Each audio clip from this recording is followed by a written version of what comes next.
I knew something had shifted the moment my daughter-in-law set the bowl in front of me. Everyone else at the table had a proper plate: roasted chicken, herb potatoes, green beans, glistening with butter. My son had chosen the wine himself, a Niagara Riesling he'd been saving, and he poured it carefully into each glass, circling the table with a kind of ceremony. He didn't stop at mine. I watched him move past me without hesitation, the way you walk past furniture you stopped noticing. My bowl held soup, leftover minestrone from 2 nights before, still cloudy the way reheated soup gets, the surface gone dull. A heel of bread on the side, no butter. I was seated at the corner of the table, the fold-out leaf they'd extended to accommodate her sister's family. My chair didn't quite match. The cushion was thinner. I noticed these things the way you notice a bruise you didn't know you had until something presses against it. My son Callum laughed at something his brother-in-law said, a big, unguarded laugh. He used to laugh like that with me in the kitchen on Sunday mornings when we'd make pancakes and burn the first one on purpose and call it tradition. He was 39 now, and the laugh was the same, but it wasn't pointed at me anymore. His wife, seated at the head of the table she'd set, smiled at her guests over her wineglass.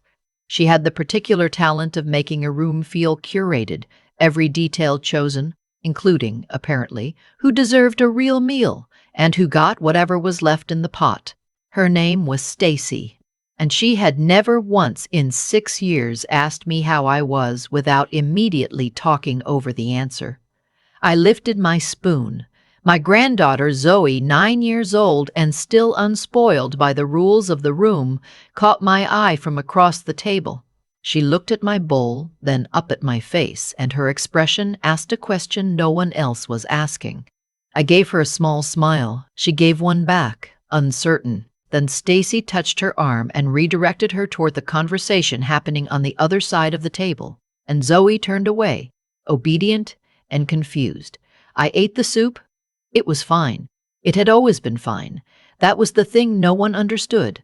It was never about the soup. They talked about the addition to the house, a sunroom off the kitchen, south-facing, engineered hardwood throughout. My son mentioned the contractor they'd hired, someone who came highly recommended, and his brother-in-law nodded with the authority of someone who knows the right people. They talked about a trip to Portugal in the spring, 5-star the whole family. They talked about Zoe's private school and the waiting list they'd somehow gotten around. I knew, without anyone saying so, which quiet account had helped them afford the entry donation that moved them up that list. I had been helping Callum since long before Stacy. His father, Roy, had died 11 years ago, a sudden stroke on a Tuesday morning in February, and afterward the world went very still and very large at the same time. Callum had been in debt from a failed partnership with a university friend, a landscaping company that never quite found its footing. I paid the creditors off quietly so he could start fresh. Then came the down payment on the house in Hamilton. Then the line of credit I co-signed when things got tight the year Zoe was born. Then the RRSP loan I'd taken against my own retirement savings when Stacy decided she wanted to renovate the kitchen. I told myself each time that this was what mothers did, that Roy would have done the same. That love, real love, doesn't keep receipts. I drove home along the 403 that night with the radio off. The highway was quiet for a Saturday. The glow of the Burlington skyline soft on my left. By the time I turned onto my street in Brantford, something inside me had settled into a kind of stillness I hadn't felt in years. Not peace, more like clarity arriving after a long fog. I didn't put the television on. I made tea, red rose, the way I always do, and sat at my kitchen table, the same table where I used to help Callum with math homework and where Roy and I used to do the crossword on Sunday nights. I had worked 31 years as a bookkeeper for a mid-sized manufacturing firm in Cambridge. I understood numbers. I understood what it meant when the numbers stopped adding up. I went into the small bedroom I used as an office and took the accordion folder from the bottom shelf. It held everything: co-signed loan documents, e-transfer records, receipts for the school donation, a printed copy of the line of credit agreement. 17 years of quiet giving, all of it documented in my own careful handwriting. And then, near the back of the folder, something I had nearly forgotten. A printed email, forwarded to me by accident 6 weeks earlier from an address I barely checked. Callum had written to a financial advisor asking about the process for adding a family member to a registered retirement account as a joint account holder. The account he'd listed was mine. He had not mentioned this to me. He had not asked. I read it twice. Then I set it down on the table, very gently, the way you set something down when you're afraid of what happens if you drop it. I was 67 years old. I had spent the better part of 2 decades making sure my son had a soft place to land, and somewhere along the way, the soft place had become something he expected to sleep on forever. I didn't sleep much that night. By 5 in the morning, I was dressed, my good coat on, my folder under my arm. The March air in Brantford was still raw, that particular Ontario cold that lingers past its welcome, and the streets were empty the way streets only are before the world decides to start again. I drove to the TD branch on Colborne Street. I arrived 15 minutes before they unlocked the doors. The branch manager was a woman named Ms. Okafor, someone I had dealt with twice before when Roy died and the accounts needed restructuring. She was precise and professional, and she had the rare quality of not making you feel foolish for the things you didn't know. She rose when I came in. "Good morning," she said. "You're here early. What can I do for you?" I set the folder on her desk and folded my hands. "I need to make changes to all of my accounts," I said. "Today." She opened the folder. She was quiet for a moment, scanning the documents. When she looked up, her expression was careful and composed. "Several of these automatic transfers," she said, "they're going to accounts that aren't yours." "I want them stopped," I said. "All of them." She began typing. Then she paused and looked at me with a steadiness I appreciated. "Helen," she said, then caught herself. "I'm sorry, I should say there was an attempt to access your investment account this morning at 6:14. Does that sound like something you initiated?" The floor seemed to tilt very slightly beneath me. 6:14. I had been in the car. "No," I said. She turned the screen so I could see it. Not just a login attempt, a preliminary inquiry into withdrawal options on the account, the kind of thing you do when you're testing whether an alarm will sound before you open the door. "Freeze everything," I said. My voice was steadier than I felt. For the next 40 minutes, we went through it all. Automatic payments canceled, the line of credit co-signature flagged for removal, secondary access permissions revoked, new passwords, new security questions, new contact verification. Each form I signed felt like something returning to me that I hadn't realized I'd handed over. When it was finished, Ms. Okafor slid the confirmation across the desk. "Everything is locked down," she said. "You're protected." I thanked her and stood, and my knees ached the way they do in cold weather. But I walked out into the March morning without stopping. The sun was coming up over Colborne Street, pale and unhurried, and I stood beside my car for a moment just breathing. I had spent 17 years asking permission to be generous. Today was the first day I'd acted without asking anyone at all. By the time I got home and put the kettle on, my phone had already started. First a text from Callum, "Mom, something's wrong with the joint credit card. It's saying, declined. Call me." Then another, "Mom, this is serious. I'm with a client. This is embarrassing. Fix it." Then Stacy, whose texts always arrived like directives rather than messages, "The card at the grocery store didn't work. This needs to be sorted out immediately." I made my tea. I let the phone sit face down on the counter. I thought about Stacy standing at the self-checkout at Fortino's, her card rejected in front of a lineup of people, and I won't pretend I didn't feel something. But it wasn't cruelty. It was just the first consequence they'd encountered that I hadn't quietly cleared away before they noticed it. Around noon, Zoe texted. She had her own phone now, a concession Stacy had made to modern childhood. The message was simple: Grandma, are you okay? Dad is really upset, and Mom keeps saying the bank made a mistake. I wrote back, I'm fine, sweetheart. Are you? She replied, Yeah. It's kind of loud here, though. Thank you for checking on me, I typed. You're the only one who has. She sent a heart. I held the phone for a moment longer than necessary. By 2 o'clock, they were in my driveway. I heard Callum's truck first, the engine cutting too hard, the way he drove when he was angry. I stood back from the living room window, but I could see them. He was on the phone, pacing along the side of the truck. Stacy was in the passenger seat with her arms crossed, window down, saying things I couldn't hear but could read from the shape of her face. They stayed like that for a while, the two of them, their frustration too large even for my small front yard. Then my phone buzzed. Stacy, we're outside. Open the door. Not a question, not a please.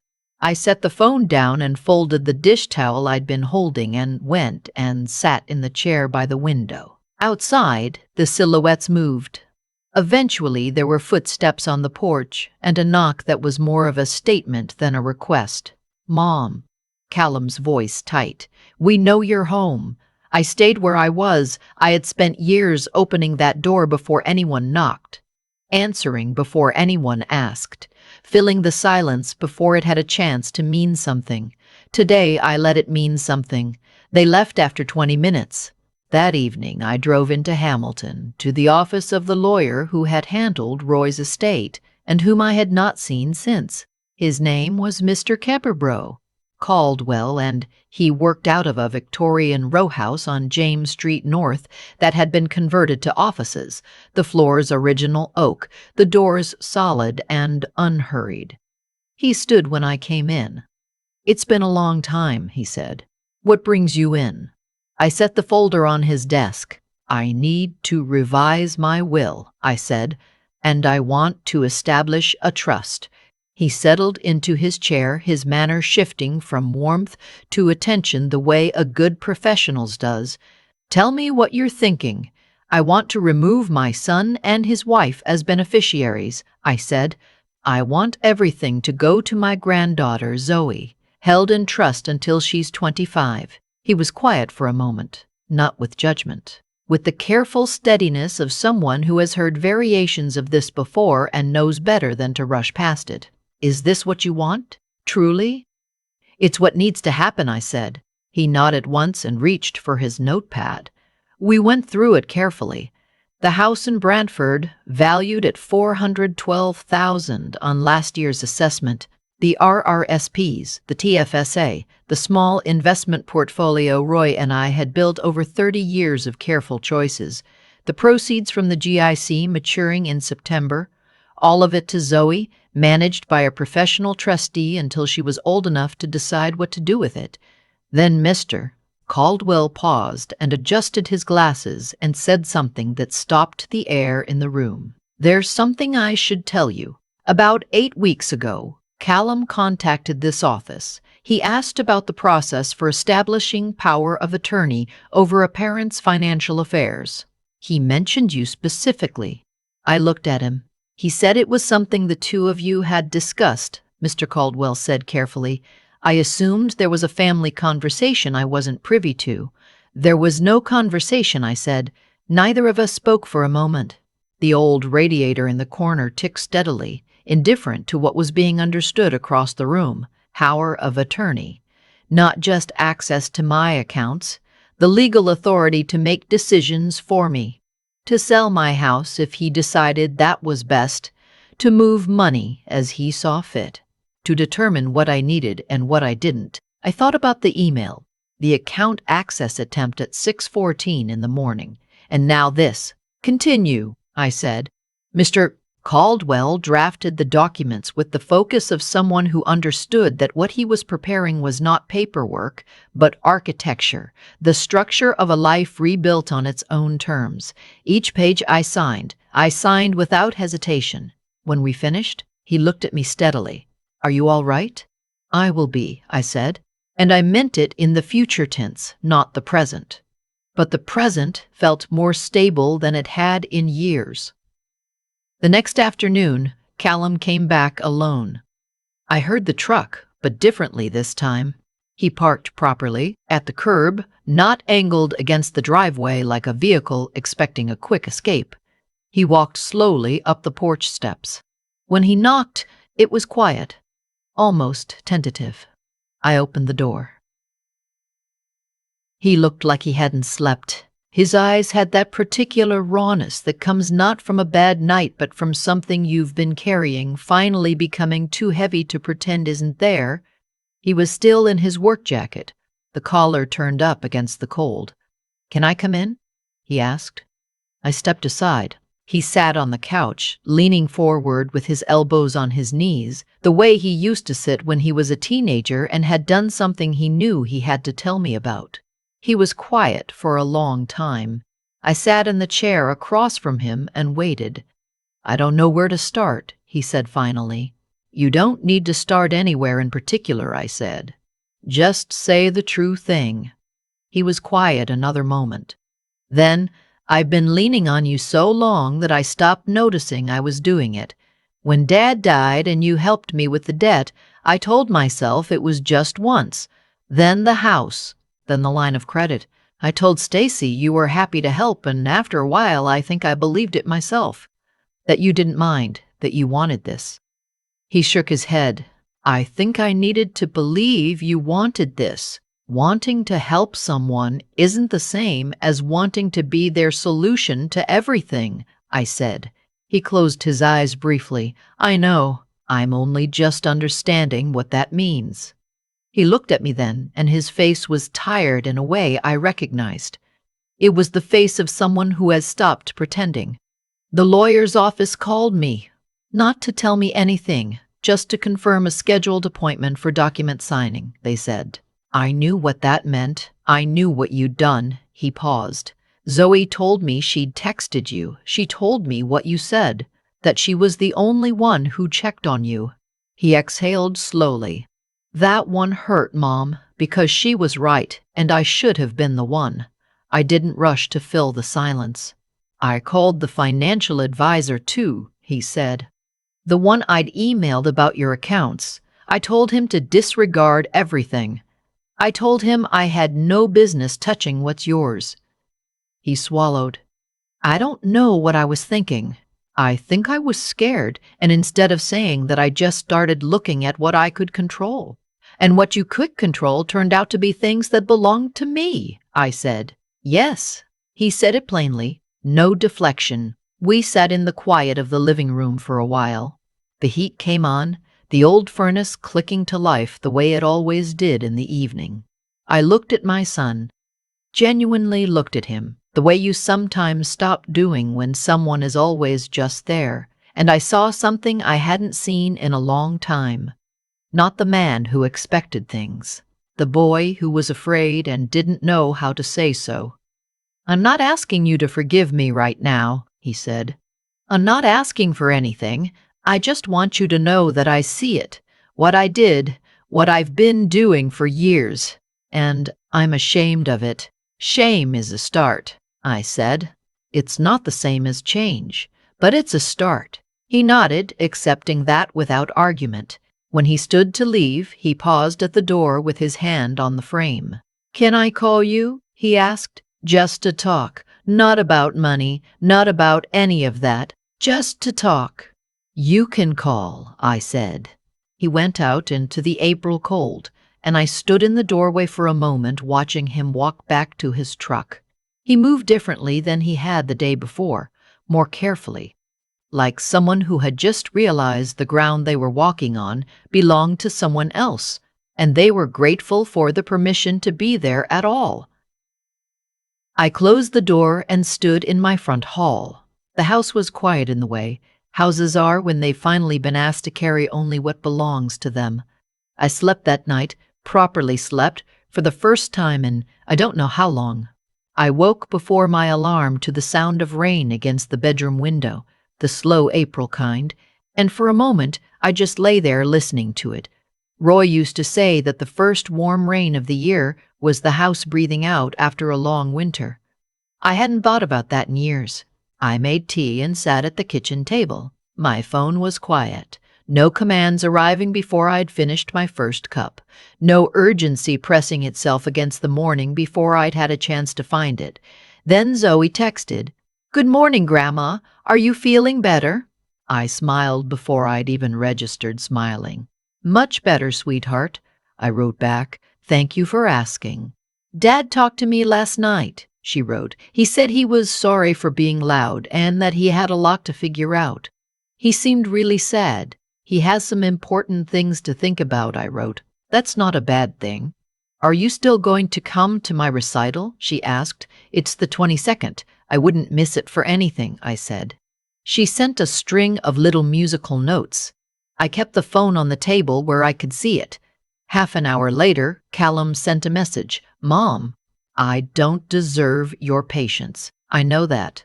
I just want to say I'm sorry again in the daylight when I'm not standing in your living room feeling sorry for myself. I'm going to figure out how to stand on my own.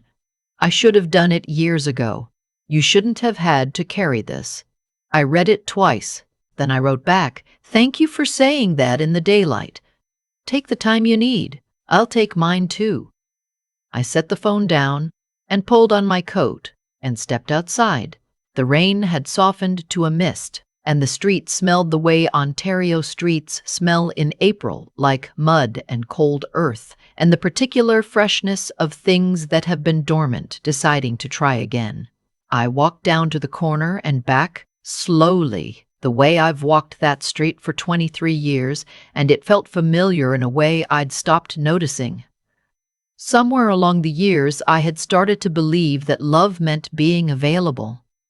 That presence required self-erasure, that you proved you cared by asking for nothing in return, and eventually by expecting nothing for yourself. But standing on my own street, in the April mist, in the town where I had made my life and buried my husband and raised my son, and kept my own careful books, I understood, finally, that I had been confusing love with disappearance. You do not owe anyone the parts of yourself that hold you upright. Boundaries are not punishment. They are not walls. They are the honest shape of what you can give without losing the thing that makes you capable of giving at all. I was 67 years old. I had decades of mornings still in front of me. Quiet ones, unhurried ones, ones where I decided what the day would ask of me rather than waiting to find out what everyone else needed first. And those mornings, I had finally understood, belonged entirely to me. Before you go, what did this story bring up for you? And where are you watching from today?